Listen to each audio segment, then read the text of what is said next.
Hey guys, what's up? It's Isaac here, and today I just have one question. What does $30 really get you in a smartphone? Let's find out.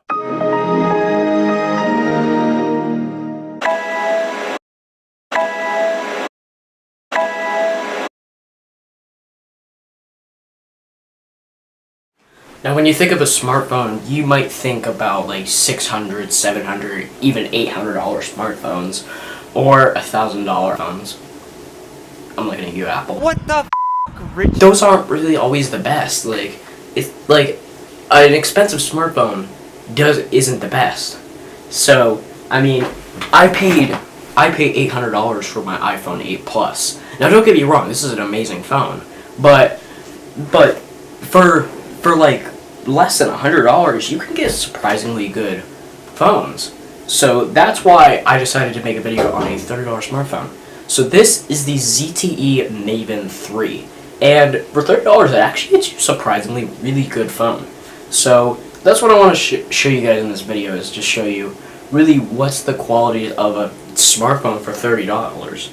Because honestly, this is really decent for that price point.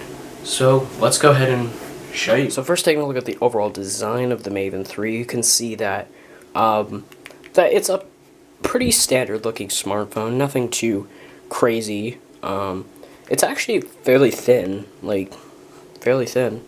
On this side you will have your volume rockers.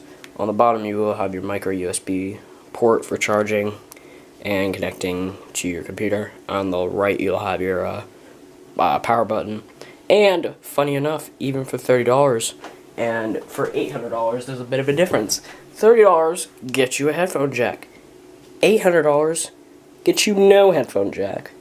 What the f***, Rich? Like, that's just hilarious. But on the back you're gonna have a okay 5-megapixel camera with flash, and on the front you will have a 2-megapixel front-facing camera, which is for that price point you really can't complain. So it is running. So this guy, you can see it has a 5-inch display, and it's not the most, it's not going to be a high quality panel, but it actually does get reasonably bright, and colors are actually colors are actually pretty decent. So yeah. So the screen honestly is is actually not that bad on this guy. For $30 I would expect a lot less. Now this guy is running pretty close to stock Android. There are some minor ZTE customizations, but it's really not all that bad.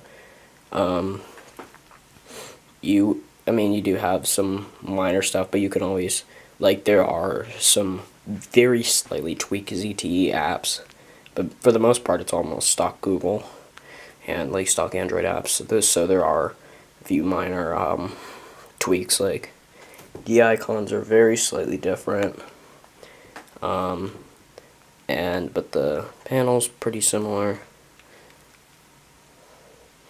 And lock screen, you do have to do a touch and hold, which is a little bit weird, but honestly pretty good. So yeah, so that's that. Now, as far as the internals of the Maven 3 go, these are not going to be very powerful internals. It's going to have some kind of processor. I think it's like a Snapdragon 210 or something. But honestly, the performance actually hasn't disappointed me too much. Yeah, it's not the fastest, but it still is fine for normal use, which is good. Now, the battery is actually not that bad. It's a smaller battery. It's like a 2115 milliamp hour battery. But honestly, there's actually some legit advantages to this.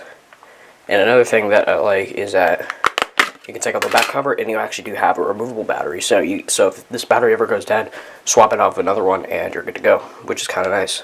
Now this is going to be a 2115 milliamp hour battery, which is not going to be huge, but it's not that bad. You can see that it's that I've actually been averaging a pretty good amount like I'd say like 8 to 9 hours on this guy with normal use, which is pretty good.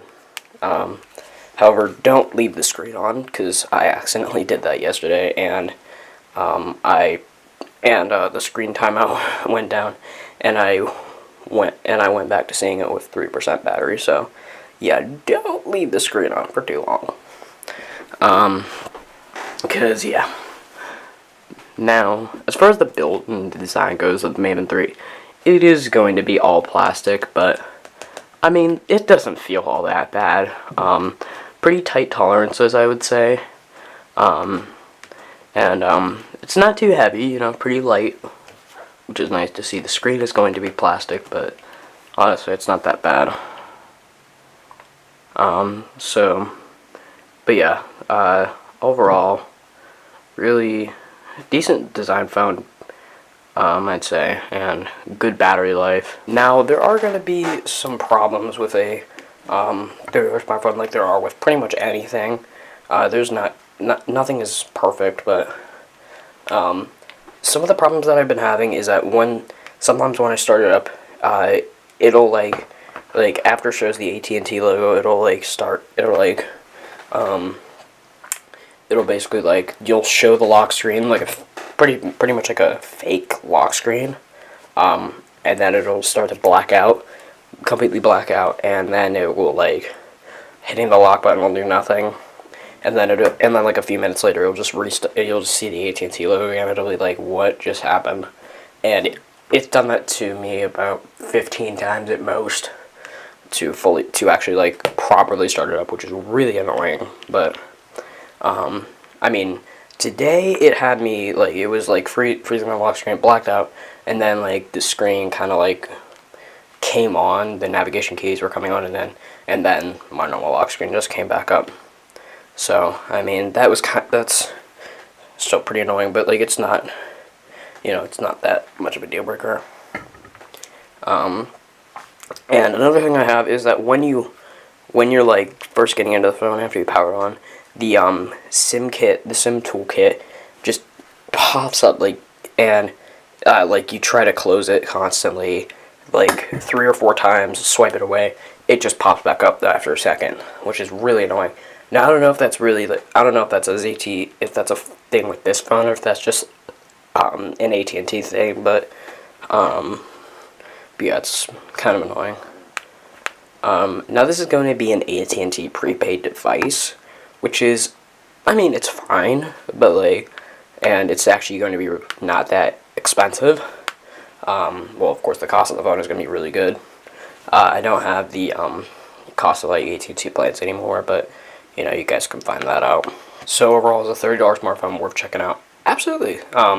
If you really have a small budget and you want to get something that's relatively decent and you don't want a flip phone, this is probably one of the best ways to go. Under that $100 price point. Sure, the build may not be that good, the camera may not be that good, but honestly, I'm pretty impressed with what I'm seeing. So yeah, that's gonna wrap it up for this video. Thanks for watching, and I'll see you guys in the next one.